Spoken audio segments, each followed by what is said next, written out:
Thank you for checking out the channel, Manny B Investing MBI, and look what we have here, CoinDesk.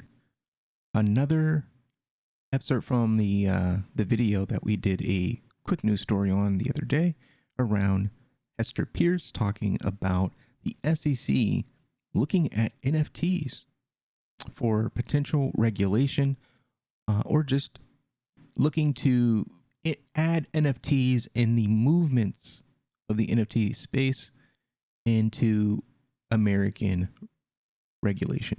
So let's take a look at the video. That's a question I get more and more now. The NFT growth during this past year has been impressive, and I think it's natural that people start realizing that given the breadth of the NFT landscape, that certain pieces of it might fall within our jurisdiction. I think as people have learned, our definition of security is quite broad, and so people need to be thinking about potential places where NFTs might run into the securities regulatory regime. It's difficult for me to say specifically where those problems might occur. I've talked about fractionalization of NFTs in the past. I think that's an area where people do need to be careful. I think we'll see during 2022 an increasing financialization of NFTs because these are valuable assets and people are trying to figure out ways that they can use these assets to achieve their other financial goals. And so that, again, is an area where I think financial regulation might intersect with NFTs. Very interesting. But to the average person, the layman, so to speak, what does any of that mean? Well, NFTs, if you don't know, are digital assets, one of one, non-fungible tokens, something that only exists once. There's no copies, there's no clones, one of one. So all of these NFTs are all over the place. Like in 2021, there was just an explosion of NFTs. I bought my first NFT in 2021 as well. And a lot of people look at them a few different ways. One, I look at them as digital art, a representation that I am here on the blockchain, just being a part of the kind of launch of the C NFTs on the Cardano blockchain. But pretty much every blockchain, for the most part, has some type of interaction with non-fungible tokens if the blockchain does support it. So, popular blocks that don't support NFTs, of course, would be like Bitcoin. So in Dogecoin doesn't support it. I don't believe SHIB does either. But SHIB, I believe, is Ethereum. So Ethereum does support it. So I'm sure that they could somehow unlock the ability to use NFTs in some fashion.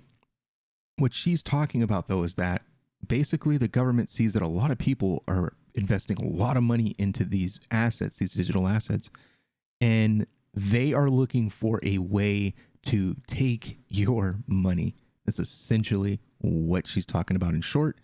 I love how she called the regulatory regime.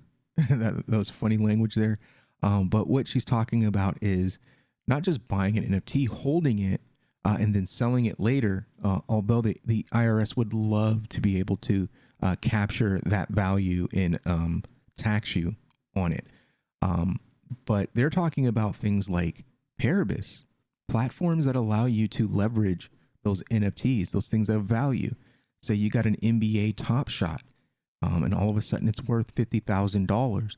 You sell that, the IRS wants some of that money. If you do something like stake it on a platform and take a loan on it, the IRS wants that money.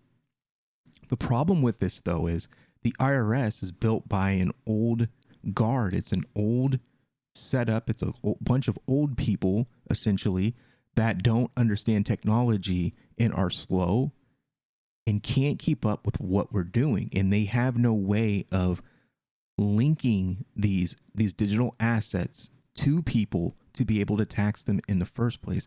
If you are being smart and you're keeping these assets decentralized, you are keeping them in places where you're not KYCing, where they cannot capture your identity, where they can't verify what you have, what you sell, what you transact in, then you're fine. There's nothing they can do.